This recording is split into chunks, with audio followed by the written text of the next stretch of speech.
en el conflicto continuo, en la discusión de ideas para la mejor toma de decisiones. Muchas veces, también volviendo a citar a Drucker, él decía que a veces los grandes problemas de la tarea directiva están en que tratamos siempre de buscar la respuesta correcta, la respuesta acertada, y quizás a veces nos olvidamos de hacernos las preguntas adecuadas. Entonces a veces cuando vamos a acordar o a negociar, a sentarnos en la mesa, siempre estamos tratando de poner y buscar la respuesta. Pero capaz que no estamos haciendo la pregunta equivocada, y quizás también pasa por ahí el trabajo este. El trabajo este trata de lograr eso, lo que mismo que buscamos en el aula, tratar de buscar el objetivo de generar eso, ¿no? Generar ese marco de análisis, esa reflexión práctica y objetiva para acordar y la toma de decisiones, ¿no? Un objetivo que está mucho más puesto en el cómo, en el proceso, y no tanto en el contenido propio de cada acuerdo explícito, no tanto si esto se trata de seguridad, educación, marco energético o informal. Por lo tanto, llegamos un poco a cómo nace esto, o la metodología que tratando de buscar esto. Desde las conversaciones iniciales que tuvimos con Uruguay del Futuro, con Marcelo, con María Dolores Benavente, veíamos que aparentemente, y también a partir de nuestra investigación preliminar, veíamos que no existía mucho de esto en Uruguay. Existía poco o nada casi. Pero al mismo tiempo que no existía mucho de esto, asociado a estos temas, tampoco existía, veíamos también que había consenso en el sistema político y en las élites consultadas de que el cambio o el tiempo político era distinto, que veían una madurez distinta en los actores. Entonces, veían que, más allá de todas las variables que pueden hacer o explicar el éxito o la buena política de Estado, se veía que el tema de acuerdos sociales era una variable clave a abordar hoy, una variable clave para lograr éxito en el futuro, en políticas públicas, políticas de Estado sostenibles en el tiempo. Entonces, por eso fue el abordaje de algo bien particular, el acuerdo social dentro de las políticas de Estado. Y nuestra intención siempre fue tratar de contribuir a eso, ¿no? Al debate al debate de ese acuerdo social en Uruguay. Por eso, como decía hoy el rector, es decir, si generamos ese debate, si generamos ese punto sobre la mesa, ya nos sentiríamos contentos de haber logrado un trabajo fecundo. Y facilitar herramientas de cómo promover este acuerdo, de cómo alcanzarlo, de cómo mantenerlo y cómo materializarlo. Esa es la idea. Promover, alcanzar, mantener y materializar. Esa fue la idea del principio, el objetivo y la intención de tu trabajo. Pero también una disyuntiva, porque todos sabemos, los que han pasado por negociaciones, o por aeropuertos, o por literatura varia, que manuales de negociación hay montones, ¿no? Hay millones. Entonces también queríamos generar un producto distinto, que no sea una copia de algo que ya existe. Pero otra disyuntiva que también teníamos era que no queríamos tampoco recetas importadas nada más, que, como decía hoy el rector, sean meras imposiciones o que no tomen en cuenta el contexto de la cultura propia de la realidad uruguaya. Entonces tratamos de trabajar en ese equilibrio, en esa fina línea entre no ser un manual más y no tampoco aplicar recetas que funcionaban bien en otro lado, pero quizás en Uruguay no funcionan. Esa fue un poco la dificultad y la tarea, el desafío de nosotros en esto. Para ello, ¿qué recurrimos? A varios y diversos instrumentos. De primer modo, lo que tratamos de hacer fue consultar a participantes, a entrevistados, que por su participación, o por su representatividad, o por su experiencia en ciertos sectores, nos podrían brindar una opinión valiosa, comentarios acordes, sustantivos, sólidos en esta temática. Entonces, por eso va también aquí mi agradecimiento a los consultados, algo que no hice al principio, pero agradecer a los consultados, a todos ellos, a los que pudieron contestar, a los que pudieron ser entrevistados, a los que no, porque todos ellos, de cierto modo, son parte de este trabajo y brindarnos su tiempo, su generosidad y sus opiniones. Así que muchas gracias a ellos también. Por otro lado, también un instrumento desde la investigación académica, pero también investigación práctica, en diferentes disciplinas, ciencia política, economía, management, administración pública, para lograr que este trabajo salga de la órbita de varios lentes, de varias miradas. También, el documento también tiene o consta de las empresas exitosas, de experiencias exitosas, perdón, de casos exitosos de otros lados, de otros países, acotados a la realidad uruguaya o bajados a la realidad uruguaya, que nos puedan aportar luz para nuestra situación actual. El documento consta de dos partes, básicamente. Yo me estoy centrando quizás más en el comienzo, en el preámbulo, todo lo que antecede al documento. Una primera parte, ¿tá?, que refiere a un alineamiento, una puesta todos juntos en la misma página de un marco conceptual, de definir algunas ideas claras, ¿tá?, de qué es acuerdo social, políticas públicas, políticas de Estado, ¿tá?, alinearnos. Luego, lo que tratamos de hacer fue un capítulo referente a la historia, ¿tá?, de la intencionalidad de los diferentes actores de acordar o de desacordar, ¿tá?, la historia de acuerdos o de desacuerdos que desde el retorno a la democracia Uruguay ha tenido. Principalmente desde la perspectiva, principalmente por el aporte de estos consultados, ¿tá?, y de investigación, ¿tá?, de autores y literatura que hay en el medio.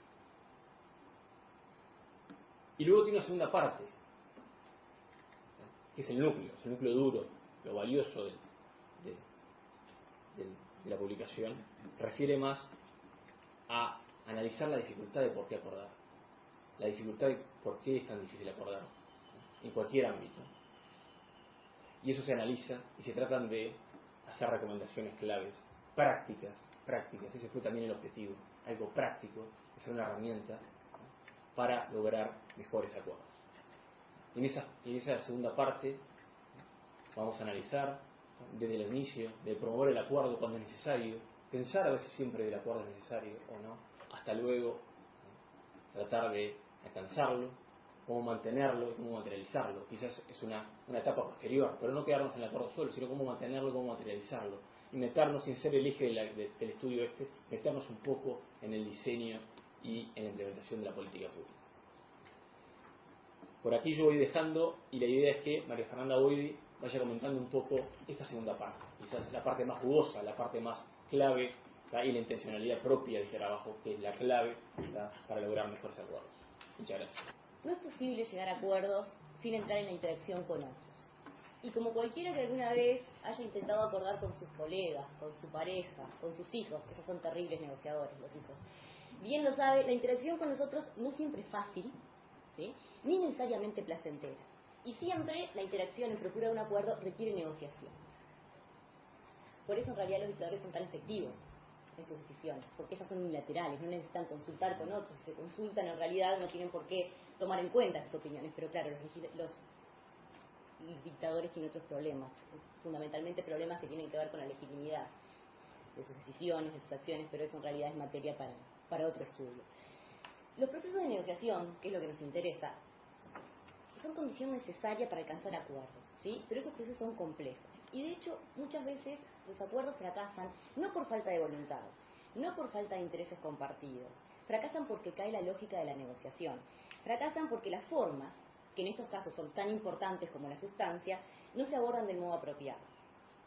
Entonces, para evitar que el desprecio o el desconocimiento o el mal manejo de las formas haga fracasar un proceso de acuerdo, en la confección de la guía dedicamos bastante tiempo y energía a atacar los nudos de los procesos de negociación. Hay esos nudos que representan desafíos importantes para la consecución de acuerdo. Y es justamente de esos nudos y de algunas recomendaciones para desatarlos que surgen de la revisión de la experiencia internacional, pero que también surgen de lo que recabamos de la ronda de consultas a élites locales. Algunas recomendaciones y lecciones es aquello de lo que yo les voy a hablar en este rato. Como señalaba Álvaro, la problemática de la negociación ha sido estudiada en extenso y desde diversas disciplinas, ¿sí?, desde la filosofía, la ciencia política, la administración, incluso desde las matemáticas, ¿sí?, se han realizado múltiples modelos formales para entender la dinámica y los incentivos de las partes que entran en los procesos de negociación. Y también se ha hecho con distintas perspectivas, con diferentes abordajes, más normativos, más cualitativos, formales o más orientados hacia la práctica. Y pese a que en todos estos abordajes, en todas estas miradas, hay muchas diferencias, también existen entre ellos algunos puntos en común, algunos puntos de acuerdo que convergen en que en toda negociación hay ciertos elementos que siempre están presentes. Y hay ciertos elementos, entonces, que hay que considerar cuidadosamente si lo que se busca es el éxito de la negociación. Esos elementos son las partes, los intereses y las reglas de juego. Esta enumeración no es taxativa, pero sí apunta a lo central y es en ella en la que nos vamos a concentrar. Bueno, las partes. Las partes son quienes llevan adelante la negociación. Son personas, organizaciones o conglomerados de organizaciones que tienen sus propios intereses, por supuesto, que son los que van a buscar satisfacer como resultado del acuerdo. En los procesos de acuerdo social, las partes suelen ser el gobierno, los empresarios, los trabajadores y la sociedad civil, entendida en sentido amplio. Estos son los actores que están siempre, pero en realidad puede haber muchos más dependiendo del peso que tengan los distintos actores en cada sociedad y dependiendo de qué tan incluyente sea el acuerdo, ¿sí? En el caso costarricense, uno de los estudios que abordamos con relativa profundidad en la guía, la experiencia de la concertación nacional que se promovió desde el gobierno y se buscó durante los 90, participaron 140 representantes de 20 sectores diferentes de la sociedad. Y entre estos sectores, además de los tradicionales, estaban presentes representantes de los ecologistas, representantes de género, representantes de grupos cooperativistas, así como también los grupos religiosos de mayor peso, ¿sí? En definitiva, se trataba de un proceso de acuerdo amplio e inclusivo. ¿Por qué tantos sectores? Bueno, porque el proceso tiene que ser representativo, ¿sí? Y eso es algo que surge de la definición misma del acuerdo. Permítanme recordar la definición que hace unos momentos Álvaro les describía y analizaba, ¿sí? El proceso de acuerdo social es un tipo de diálogo entre representantes de gobierno, sector empresarial, sindicatos y otros actores sociales, ¿sí? Todos aquellos que sean relevantes. Esto no significa que todos los individuos tengan que estar presentes, ¿sí? No podemos tener una mesa de diálogo en Uruguay de 3 millones de participantes. Tampoco significa que todas las asociaciones o conglomerados de asociaciones tengan que participar del diálogo. Lo que significa es que todos aquellos cuyos intereses se van a ver afectados de un modo u otro como resultado del acuerdo, tienen que tener espacios de representación, ¿sí? No necesariamente tienen que sentarse a la mesa, pero cuando menos deben reconocer que el proceso es legítimo y aprobarlo, ¿sí? ¿Por qué? Porque lo que importa es eso, es asegurar la legitimidad del proceso, asegurar la legitimidad que los acuerdos alcanzados no van a ser socavados luego en el futuro porque alguien dice, bueno, pero a mí nadie me consultó, yo no participé y soy un actor relevante, ¿sí? Porque no se reconocen entonces a los interlocutores como interlocutores válidos. Entonces, en la mesa de negociación tienen que estar los que tienen que estar, y eso será parte también de la definición en las etapas iniciales del proceso. La voluntad de todos aquellos que tienen que estar es imperativo, ¿sí? Basta con que uno de los actores de peso no desee participar para que la iniciativa se caiga. Esto le da mucho poder a las partes. Al final del día todos son actores de veto, con que uno diga que no, la instancia se cae. Ahora, bien, ¿qué significa participar? No alcanza con la declaración de interés. Si mi organización, mi sector, mi partido, mi sindicato, mi cámara empresarial quiere participar de un acuerdo. Es necesario que se comparta el fin, es necesario que se compartan los medios, que se esté de acuerdo en las políticas que se va a implementar y en la forma en que se van a implementar esas políticas. Entonces, como mínimo, ¿sí?, una precondición para el acuerdo, y esto es algo que abordamos en detalle en la guía, es que las partes deben creer que el acuerdo es importante. Deben de estar conformes con los procedimientos, con los métodos a través de los cuales se lleva el acuerdo. Lo que implica que en los hechos deben comprometerse a negociar, aceptar el resultado del acuerdo como compromiso, ¿sí? Y en este caso no siempre querer es poder, además. Y esto es algo que debemos abordar con una mirada realista, si se quiere, ¿sí? Incluso actores que podrían estar genuinamente interesados en el acuerdo podrían verse imposibilitados de participar por infinidad de razones, ¿sí? Podrían tener limitaciones en cuanto a sus recursos, ¿sí? El tiempo, todos sabemos, es un recurso limitado y hay partes o representantes de partes que podrían no contar con el tiempo para embarcarse en una empresa de esta naturaleza que por definición requiere mucho tiempo y energía. Podrían tener otras prioridades a las cuales dirigir sus energías. O podrían existir lógicas internas, ¿sí? Podría haber interés de participar en actores colectivos, por ejemplo, que no lograran articular el modo de ser parte de este proceso de acuerdo. Y de hecho también en la guía hay una sección entera dedicada a las partes de las partes, ¿sí? Porque los que se sientan en la mesa de negociación no se sientan como individuos, sino como representantes de otras entidades. Y esa dinámica entre agente y principal también puede estar afectando el proceso de negociación y sus resultados. Entonces, eso es otro de los temas que abordamos en la guía, ¿sí? Entonces, todos estos aspectos que son, si se quiere, de corte más práctico, pero que en definitiva hacen a las posibilidades de participación, deben de ser considerados antes de embarcarse en el proceso hacia el diálogo. Y están además muy vinculados entre sí y con otros aspectos que tienen que ver, por ejemplo, con los temas a cubrir o con el manejo de los tiempos, aspectos que también abordamos en la guía.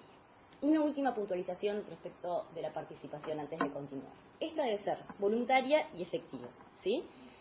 Como yo les decía antes, no alcanza con la mera declaración de interés de participar y no alcanza con la participación por el mero hecho de que queda muy mal no hacerlo, ¿sí? Actores que no están genuinamente involucrados en el proceso, que no consideran que es el modo adecuado de proceder o que no están dispuestos a comprometerse en él, seguramente tengan incentivos muy altos para retirarse ante la primera contrariedad. De hecho, la primera contrariedad puede surgir como excusa para el retiro perfecto, ¿sí? Entonces, esto, una mirada rápida en torno a las partes. El otro de los elementos de la negociación que nos interesa destacar, los intereses. Los intereses son los objetivos que las partes buscan conseguir, ¿sí? Las necesidades que buscan satisfacer o las prerrogativas que desean mantener. Son los motores del acuerdo, ¿sí? Sin intereses las partes no se embarcarían en un proceso de negociación en procura del acuerdo, ¿sí? Y de hecho, es la existencia de intereses comunes aquello que posibilita el acuerdo. Sin embargo, así como existen intereses comunes que posibilitan el acuerdo, también hay intereses que entran en conflicto, ¿sí? El desafío entonces, ¿cuál es? Bueno, procurar alcanzar los intereses compartidos, encontrar nuevos intereses potencialmente compartibles y minimizar el número de intereses que entran en conflicto, por lo menos en lo que refiere a la órbita del acuerdo. No hay sociedades sin conflicto, pero en lo que refiere a esta iniciativa, entonces buscaremos minimizar los puntos de conflicto, ¿sí? La capacidad de atraer a los actores, entonces, a la mesa de diálogo dependerá de aquello que es lo que se va a discutir, ¿sí? Si los temas tocan los intereses de los actores, va a haber mayor poder de convocatoria, ¿sí? Si los temas no son de interés o de interés prioritario para los actores, entonces es posible que no deseen participar o que el interés en el procedimiento sea tibio, con lo que estamos invitando nuevamente a una retirada temprana, ¿sí? Si por el contrario los temas tocan intereses que son preciados para los actores, seguramente se involucrarán más activamente en el proceso, aunque esta es una relación compleja, ¿sí? Porque si los temas son realmente prioritarios para algunos actores, y esos temas en realidad ya están definidos, el status quo resulta favorable a algunos actores, podrían tener incentivos muy fuertes para no querer cambiarlo y entonces para no embarcarse en ese proceso. Entonces ahí hay un equilibrio delicado entre qué tan involucrado, qué tan fuerte es el interés de un actor en determinado tema para facilitar su compromiso con el acuerdo. Bueno, ¿cómo salimos de esta encrucijada entonces en función de los intereses? En la guía presentamos algunas recomendaciones para eso, que apuntan en dos direcciones. Por un lado, el armado de temas tiene que resultar atractivo. Hay que armar un lindo paquete de temas, ¿sí?, para que resulte atractivo para la diversidad de actores. Y por el otro, hay que promover una lógica de negociación que priorice la satisfacción de los intereses y no las posiciones de las partes. Y permítanme elaborar un poquito sobre esto. En cuanto a lo primero, la salida de esta encrucijada viene dada por un cuidadoso armado del paquete de temas sobre el cual todos los actores deben acordar. Así, para cada actor va a haber temas centrales y otros que no son tan importantes. Habrá aspectos en los que tal vez no va a salir tan favorecido, pero otros en los que claramente va a salir ganando, ¿sí? Lo que importa entonces no es que mire a cada tema en particular, sino que luego del acuerdo, en el conjunto de los temas, va a estar mejor que antes de embarcarse en él, ¿sí? Es importante entonces que las grandes líneas temáticas sobre las que se procura acordar estén definidas al momento de la convocatoria, pero que los temas específicos y las metas en torno a ellos se definen conjuntamente al iniciar el proceso, ¿sí? Para que todos los actores tengan en claro qué es lo que pueden ganar en cada terreno. En relación a lo segundo, a la lógica de intercambio entre las partes, insistimos en la importancia de que la negociación debe estar basada en los intereses, y esto no es una idea nueva, esto surge en el ya muy conocido modelo de negociación de Harvard, ¿sí? ¿En qué consiste esta negociación basada en intereses? Si ustedes pueden buscar un detalle más profundo de esto en la guía, yo no me quiero detener en esto para no atrasar un poco el cronograma. Bueno, en primer lugar hay que separar a la gente del problema, ¿sí? Hay que concentrarse en el punto que se espera solucionar y no en los actores ni en las posiciones de estos, ¿sí? No importa a quién en particular va a favorecer esta situación o quién sale mejor parado, importa el problema que se quiere atacar, ¿sí? No es si este actor